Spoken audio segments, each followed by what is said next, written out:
Hi, I'm Sarah, and today I'm going to talk to you about ordering non-standard size prints.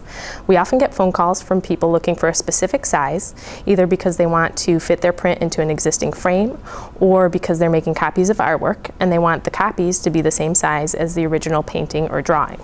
Although we don't specifically offer custom size prints, as long as the size you're looking for fits in one of the sizes we offer, I can tell you how to get it. It just takes a little bit of file prep work. It's really easy to do. Here's how you do it.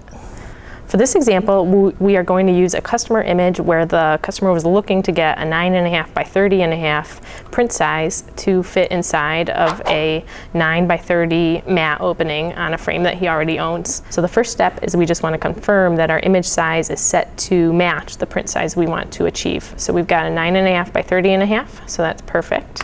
And the next thing is we want to change the canvas size to match the print size we're going to order. So you want to change your setting to inches if it isn't already. In this case, we're going to fit the 9.5 by 30.5 inside of an 11 by 33 print. So the first step is just to change that number to 11 by 33. And then you want to decide if you want how you want to anchor the image. You can have it centered or positioned in one of the corners, and what that will affect is, where the borders are surrounding your image. So in this case, I'm just going to show you a centered one. We've got this 9.5 by 30.5 image size centered within an 11 by 33 digital file. You can also anchor it if you want to trim off the white. If you anchor it to a corner, you'll have less trimming to do. So we just click on this corner button to anchor it, and go back and change that size again to 11 by 33. And what that will do is just take the image and anchor it in the left-hand corner. And then when we go to trim it down, we'll just have to make 2 cuts to cut off this top and bottom part. So now once this image is prepped, we're all set to just upload to iPrintfromHome.com and place an order for an 11 by 33 print. So here we have our resulting prints.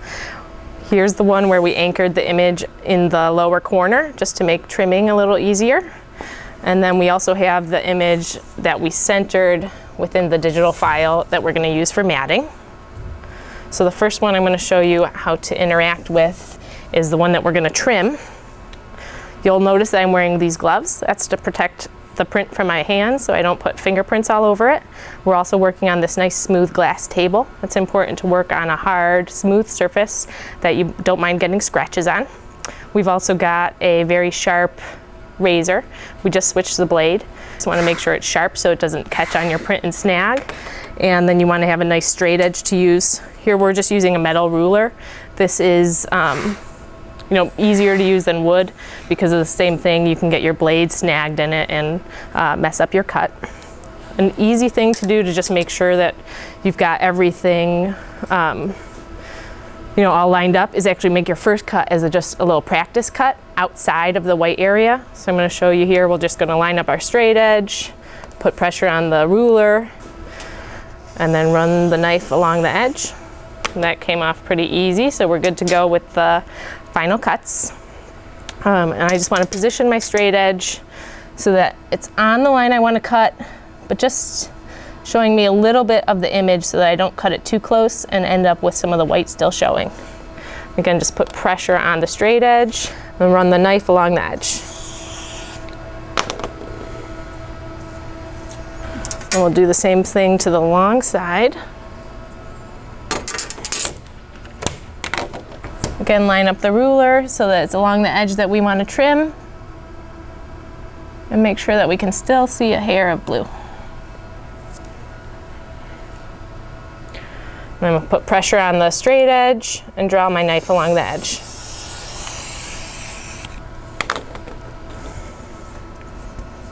And there we go. Now we have a print trimmed down to the size, 9.5 by 30.5. Which is exactly what our customer was looking for. So as you may remember from the beginning of the video, the entire reason for getting this 9.5 by 30.5 image size was so that we could fit the print inside of a customer's existing mat and frame.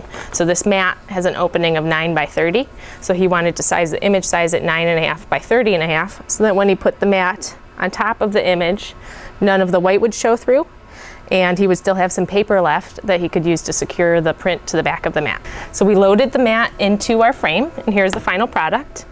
For the purposes of this video, I obviously went through things a little bit quickly, but we have step-by-step instructions in this article that you can download from our website. Just go to iPrintfromHome.com/video resources, and then click on Photoshop techniques, cropping and layout. And you can always give us a call or shoot us an email. And as always, looking forward to connecting with you on Facebook and Twitter.